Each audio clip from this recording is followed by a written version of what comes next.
Halo Sobat YouTube, Assalamualaikum warahmatullahi wabarakatuh.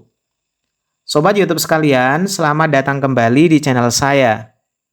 Di kesempatan kali ini, saya akan coba berbagi kepada sobat sekalian, gimana sih sebenarnya mengisi form sanggah pada saat sobat itu dinyatakan gagal seleksi administrasi untuk CP3K Kemenak Formasi tahun 2022.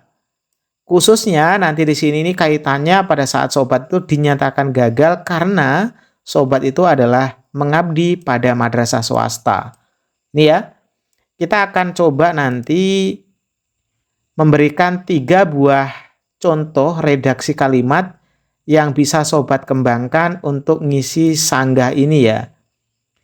Namun sebelum itu saya perlu ingatkan sekali lagi bahwa ini hanya sebuah tips atau sebuah tutorial pribadi dari saya sendiri. Maksudnya saya nggak bisa memastikan bahwa nanti ini bisa diterima 100% ya. Saya nggak bisa memastikan karena tergantung verifikator. Kalau verifikatornya itu menganggap ini benar, nanti akan diterima. Kalau menganggap salah ya tetap akan dibatalkan atau dinyatakan tidak lolos. Karena semuanya tergantung verifikator. Walaupun sebenarnya sobat punya itu benar, kalau verifikatornya beranggapan salah, maka akan tetap salah. Jadi inti dari sini adalah verifikator. Jadi sebelumnya di video yang awal-awal saya sudah mengingatkan bahwa sobat sekalian itu perlu komunikasi sama verifikator. Karena verifikatornya itu kemungkinan besar adalah di bagian kanwil. Jadi kalau verifikator sobat bisa komunikasikan, mungkin saja problemnya sobat bisa teratasi. Jadi di sini saya ingatkan sekali lagi, saya hanya memberikan gambaran terkait redaksi kalimat yang mungkin bisa membantu sobat sekalian mengatasi problem, yaitu ngisi ya form sanggah supaya bisa diterima sanggahnya nanti. Oke sobat, sebelum lanjut bantu support channel kami dengan klik tombol subscribe serta di-share ke media sosial sobat sekalian. Nah, sobat sekalian, sebelum ngisi ini perlu saya sampaikan kepada sobat sekalian bahwa sobat sekalian perlu menyiapkan beberapa buah dokumen pendukung. Terkait ini, mengabdi pada madrasah swasta, sobat itu harus menyiapkan yaitu juknis. Nah, kita akan coba lihat juknisnya sobat sekalian. Sobat YouTube sekalian, ini adalah tampilan juknisnya ya, yaitu juknis tentang pelaksanaan CP3K untuk Kementerian Agama Republik Indonesia. Nah, ini nanti sobat harus lampirkan di form sanggah tadi. Nah, cara melampirkannya gimana? Sobat bisa melihat di video saya sebelumnya. Nah, di sana ada cara melampirkan file pendukung seperti PDF, JPG, video, atau sejenisnya untuk melengkapi form sanggah kita. Karena kadangkala cuma berupa kalimat itu mungkin bisa diabaikan ya, nggak diterima. Tapi kalau seandainya ada file pendukung, bisa saja menguatkan lagi. Nah, di video saya sebelumnya itu di sini untuk kategori 3 pelamar lainnya, ini sangat jelas ya, pelamar lainnya adalah pelamar yang tidak termasuk dalam angka 1 dan angka 2, yaitu bukan ex tenaga honorer kategori 2 sekaligus bukan non-ASN. Berarti nomor 3 ini masuk si swasta, harusnya swasta bisa masuk di sini gitu loh.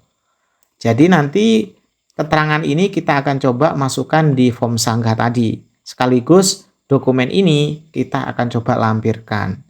Ya udah, kita langsung lihat aja gimana sih sebenarnya bentuk redaksi kalimat yang kita mungkin bisa tawarkan untuk sobat sekalian. Nah, sobat YouTube, ini adalah contoh redaksi kalimat nomor 1 yang saya tawarkan kepada sobat sekalian. Jadi kurang lebih redaksinya seperti ini. Saya sangat menyesal pemberitahuan bahwa berkas saya ditolak dalam proses seleksi administrasi P3K atau CPNS.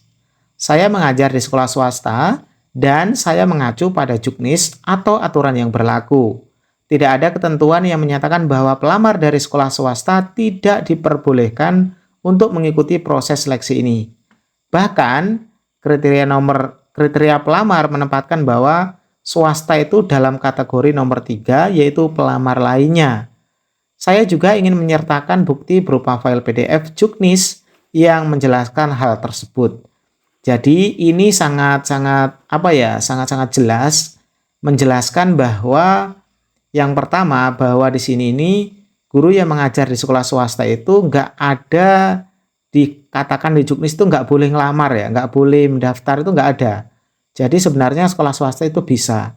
Bahkan nomor 3 itu sebenarnya masuk di kategori pelamar lainnya. Jadi kalau langsung digagalkan karena ibaratnya kategori ini atau guru swasta itu nggak boleh harusnya. Kecuali mungkin kalimatnya di sana itu bukan karena guru swasta, mungkin karena salah memilih formasi. Nah, itu masih masuk akal ya. Tapi karena kesalahannya di sini dikatakan adalah swasta, maka kita bisa menyertakan form seperti ini. Maksudnya bisa menyertakan kalimat atau redaksi kayak gini. Jadi ini tawaran nomor 1, sobat sekalian. Nah, apabila sobat sekalian ingin lebih meyakinkan lagi, mungkin sobat bisa menggunakan form nomor 2. Perhatikan contoh nomor 2 ini. Di nomor 2, saya sangat keberatan dengan pemberitahuan bahwa berkas saya ditolak dalam proses seleksi administrasi P3K atau CPNS. Nah, saya mengajar di sekolah swasta dan mengacu pada juknis atau aturan yang berlaku. Tidak ada ketentuan yang menyatakan bahwa pelamar dari sekolah swasta tidak diperbolehkan untuk mengikuti proses seleksi ini. Bahkan kriteria pelamar menempatkan sekolah swasta dalam kategori nomor 3, yakni pelamar lainnya. Saya juga ingin menyampaikan bahwa di daerah lain banyak juga pelamar yang mengajar di sekolah swasta yang lolos dalam proses seleksi ini.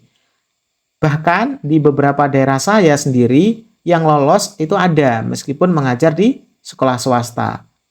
Jadi saya juga ingin menyertakan bukti berupa file PDF juknis yang menjelaskan hal tersebut sebagai dasar dari sanggah saya ini. Jadi nomor 2 ini lebih lebih meyakinkan dibanding nomor 1, karena nomor 2 ini disertakan beberapa kalimat tambahan bahwa di daerah lain ini banyak yang lulus loh dari sekolah swasta. Kalau sobat itu lihat di beberapa grup Facebook, Telegram, di daerah lain tuh ada yang lolos loh dari sekolah swasta, gitu sobat sekalian. Jadi nanti dengan kalimat pendukung ini mungkin saja Kanwil yang memeriksa itu mikir, loh di daerah lain boleh kok daerah sini nggak boleh, kan akhirnya mikir tuh, kan takut nantinya kalau seandainya menyalahkan, karena menyalahkan itu lebih dampaknya lebih banyak dibanding kita meloloskan, ibaratnya kayak gitu mungkin ya. Tapi ini ingat ya, ini hanya pribadi saya aja, bisa saja ini salah sobat sekalian ya. Jadi intinya ini hanya gambaran, sobat bisa saja nanti merubah ini menjadi lebih baik lagi. Jadi ini adalah redaksi yang saya tawarkan buat sobat sekalian. Kalau ini juga masih belum, saya tawarkan redaksi nomor 3 sobat sekalian. Seperti ini. Saya mengajukan sanggahan atas pemberitahuan bahwa berkas saya ditolak dalam proses seleksi administrasi P3K atau CPNS. Saya mengajar di sekolah swasta dan mengacu pada juknis atau aturan yang berlaku. Tidak ada ketentuan yang menyatakan bahwa pelamar dari sekolah swasta dilarang untuk mengikuti proses seleksi ini. Bahkan kriteria pelamar menempatkan sekolah swasta dalam kategori nomor 3, yaitu pelamar lainnya. Saya ingin menyatakan bahwa kualifikasi dan pengalaman saya sebagai seorang guru di sekolah swasta sama dengan pelamar dari sekolah lainnya. Saya juga telah menyertakan bukti berupa file PDF juknis yang menjelaskan hal tersebut dan juga melampirkan surat rekomendasi dari pihak sekolah yang menyatakan prestasi dan kualifikasi saya sebagai seorang guru yang baik. Ini tambahan aja ya. Ini tambahan aja pada saat sobat ingin menyertakan tambahan bukti ya. Saya berharap agar berkas saya dapat ditinjau kembali dan dipertimbangkan dengan baik. Jadi ini beberapa contoh ya, hanya contoh redaksi kalimat yang mungkin bisa digunakan untuk mengisi form sanggah CP3K Kemenak tahun anggaran 2022. Sobat bisa memodifikasi dengan baik dan benar, yang mana bisa memungkinkan nanti sanggahnya diterima. Dan saya juga ingin mengingatkan kepada sobat sekalian, sobat bisa coba komunikasikan dengan atasannya sobat, Atau seandainya sobat memang tahu nomornya Kanwil, coba dihubungi, coba dikomunikasikan, kira-kira masih bisa disanggah nggak kalau kira-kira gagalnya kayak gini. Kalau bisa, misalin saya memberikan file pendukung kayak gini, boleh atau tidak? Tanyakan, siapa tahu nanti di sana sobat bisa menemukan solusi. Atau kalau perlu, sobat bisa kasih tahu bahwa di beberapa daerah lain itu swasta itu bisa masuk, bisa lolos, dan ada yang lolos. Bahkan di daerah saya pun ada sekolah swasta itu, guru di sekolah swasta ada yang lolos, walaupun sebagian besar itu nggak lolos. Nah, ini bisa dijadikan patokan sobat sekalian ya. Oke sobat, kira-kira cukup kayak gitu aja yang bisa saya sampaikan kepada sobat sekalian. Mudah-mudahan informasi sederhana ini bisa berguna buat sobat sekalian. Terima kasih sudah mampir dan nonton video saya. Assalamualaikum warahmatullahi wabarakatuh.